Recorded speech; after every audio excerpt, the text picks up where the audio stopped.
Hello বন্ধুরা, তোমরা সবাই কেমন আছো? আশা করি সবাই ভালো আছো। আমার আরও একটা ভিডিওতে তোমাদের সবাইকে জানাই স্বাগত। এমনিতে তো কণ্ঠে কোনো সুর নেই, তার মধ্যে ঠান্ডা লেগে কণ্ঠস্বর আরও কর্কশ হয়ে গেছে। আওয়াজটা ভীষণই বাজে আসবে, তোমরা একটু সবাই কষ্ট করে শুনে নিও। চলো বেশি কথা না বলে চলে যাই রেসিপিতে। আজকে বানাবো নিরামিষ ঘুগনি। তার জন্য আগের দিন রাত্রিবেলা আমি মটরটা ভিজিয়ে রেখেছিলাম। এবার মটরটাকে লবণ আর একটু সামান্য হলুদ গুঁড়ো দিয়ে প্রেসারে 3টে সিটি দিয়ে নিয়েছি। এবার কিছু বাটা মশলা লাগবে, সেটাই গুছিয়ে নেব। টমেটো, আদা আর কাঁচা লঙ্কা এই তিনটেকে মিক্সির বাটিতে দিয়ে একটা ফাইন পেস্ট বানিয়ে নেব।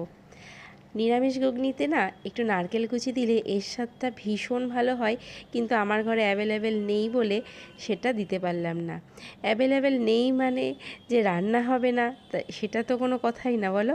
যা আছে তাই দিয়েই করে দেওয়ার চেষ্টা করতে হবে। আমার আলুটাও কাটা হয়ে গেল আর লেবুর রসটা বের করছি। ওই যে বললাম নেই মানে হবে না, এমন কোনো কথাই নেই। ঘুগনির মধ্যে একটু তেঁতুল গোলা জল দিলে স্বাদটা বেশি ভালো হয়, কিন্তু নেই তো কী করব, লেবু দিয়েই কাজ চালিয়ে দেবো, এতেই টক ভাব চলে আসবে। কিন্তু এবার একটা ভাজা মশলা করে নেব। ধনে, জিরে, গোটা গরম মশলা আর শুকনো লঙ্কা এই তিনটেকে হালকা করে কড়াইতে ভেজে নিয়ে গুঁড়ো করে নেব। নিরামিষ ঘুগনিতে এটা কিন্তু অবশ্যই ব্যবহার করতে হবে, এটা দিলে ঘুগনির স্বাদটা ভীষণ ভালো হবে। কিন্তু যাই হোক, কড়াইতে তেল দিয়ে তাতে গোটা জিরে, তেজপাতা, শুকনো লঙ্কা ফোড়ন দিয়েছি। ফোড়নটা চড়বড় করে উঠলেই তার মধ্যে দিয়ে দেব টুকরো করে রাখা আলুটাকে লবণ হলুদ দিয়ে ভালো করে ভেজে নেব।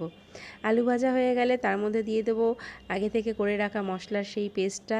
দেব তাতে কিছু গুঁড়ো মশলা, ধনে জিরের গুঁড়ো, হলুদ গুঁড়ো, লঙ্কার গুঁড়ো, স্বাদ অনুযায়ী লবণ আর মিষ্টি দিয়ে মশলাটাকে ভালো করে কষিয়ে নেব। এবার যে মটরটা সেদ্ধ করেছি সেটাই তোমাদেরকে দেখানোর চেষ্টা করছি, কিন্তু এত গরম কিছুতেই ধরতে পারছি না।